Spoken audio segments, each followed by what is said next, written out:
So I want to take a few minutes and talk about this stuff right here. I picked this stuff up on clearance and it was $9 and change per box of ammo for 20. Pretty good deal.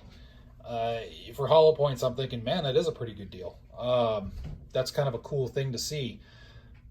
Because usually hollow point ammo, especially these days, it doesn't matter the caliber, it's going to be kind of expensive. So it could be a turnoff, you know. I mean, don't put a price tag on what your life is worth, but reality is reality. Sometimes we don't have a lot of money to spend, and sometimes it's hard to drop $40 for a box of HSTs or something, because it's not just that box of HSTs. You might be thinking, well, it's just a one-time, box of 20. Well, no, you want to reload, right? So you're going to get more than 20, and you also want to function test this stuff to make sure it's accurate and it works reliably in your gun. At least that's a smart thing to do.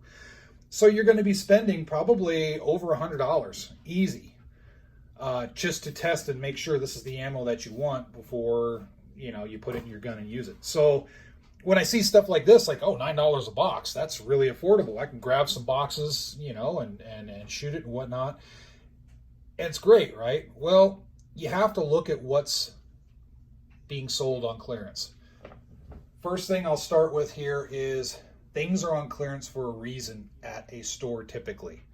And that reason is it's not moving. So if it's not moving, they say, hey, let's throw it on clearance. Let's get it out the door, usually at a little bit more of a loss or less of a profit, and just get it out the road, clear the inventory so we can get more crap in here. So this stuff was on clearance. Does it mean that this is necessarily a bad round? No, it's not. But right off, I'm going to tell you, it does not perform as well as other rounds.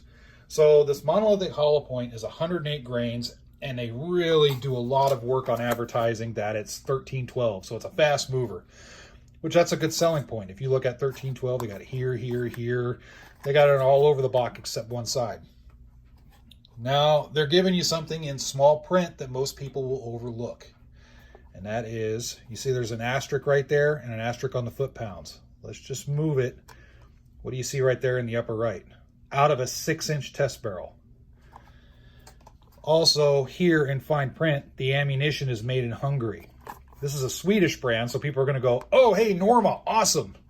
Well, that's Hungarian-made ammo. So there's small print there that they're putting on the box, probably because they have to, but you're just not going to notice because you're looking at the big pretty. You're like, oh, neat, look at the round. It's silver. It has a cool case, fast mover, neat. I've been duped by that before as well. Again, I bought this stuff because it's $9 a box to me. I'm like, that's cheap enough where, yeah, totally. I could spend on this and have fun with it. So 6-inch test barrel. We'll just go off that right now. How many people carry a 6-inch 9mm for self-defense? Everyday carry out and about. I'm going to wager very few. Now, with that said, for home defense, if you're rocking something like a Kel-Tec Sub 2000 or some sort of 9mm carbine with a longer barrel, this stuff would work good for you because there's enough barrel length there to get it up, to get it doing what it needs to do. And so that's not a bad choice. Out of a Kel-Tec Sub 2000, sure, absolutely. A 3-inch or 4-inch barreled gun, which most of us carry, everyday carry, and I'll wager most of us use for home defense because they'll use a 9mm pistol, 4-inch barrel like a Glock 19, or even the smaller barrels like the Taurus GX4 is carried a lot, the SIG P365, all that good stuff.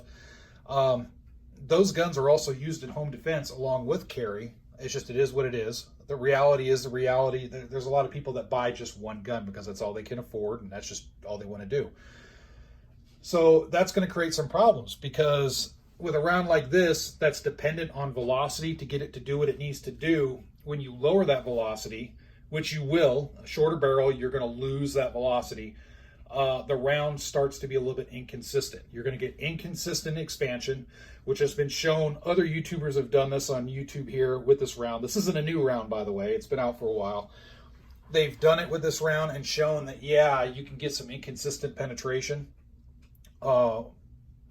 which results from the round not expanding and acting more like a full metal jacket, which you do not want in an everyday carry gun, because if I'm out in public and I have to shoot the gun, I want the gun's rounds to go into my target and stay in the target. I do not want them to overpenetrate and go out and hit collateral damage, whether it's property or other people. I don't want that.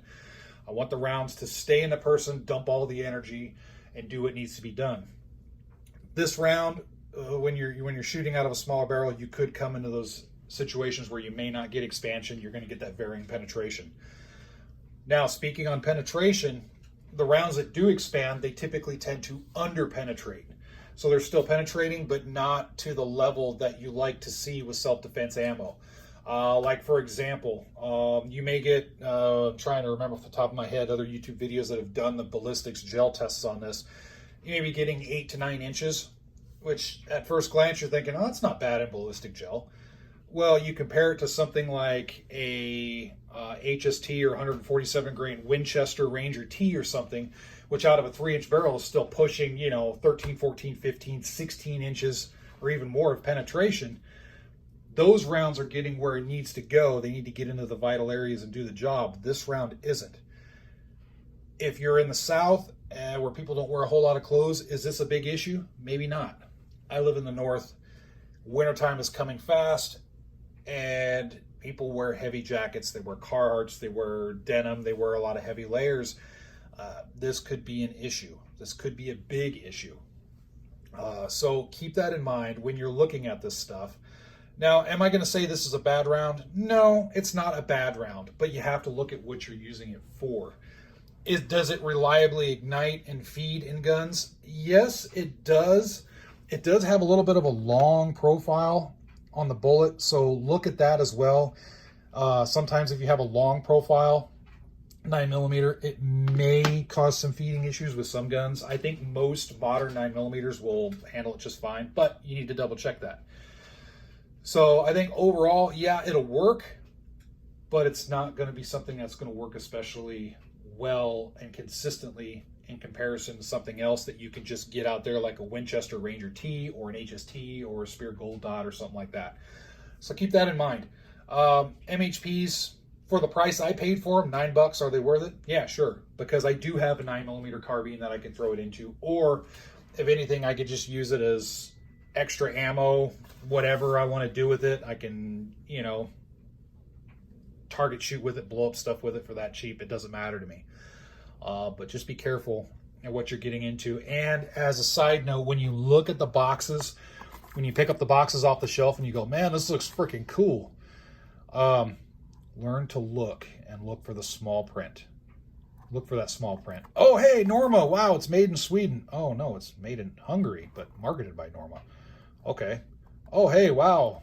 Feet per second. Well, it's out of a 6-inch test barrel. Just look at the small print. Read the small print in the back. And just read all this stuff. Take your time with it. Really educate yourself so you know what you're getting. Because you are responsible as the person to buy the best ammo that you can that'll work out of your gun as far as self-defense use is concerned. And if you're like a competitor or something, you want really consistent ammo if you're buying factory, so you need to look as well. So, all right, enough rambling out of me. I'm yakking too long here. Feel free to leave your comments in the comment section below, and thank you for watching.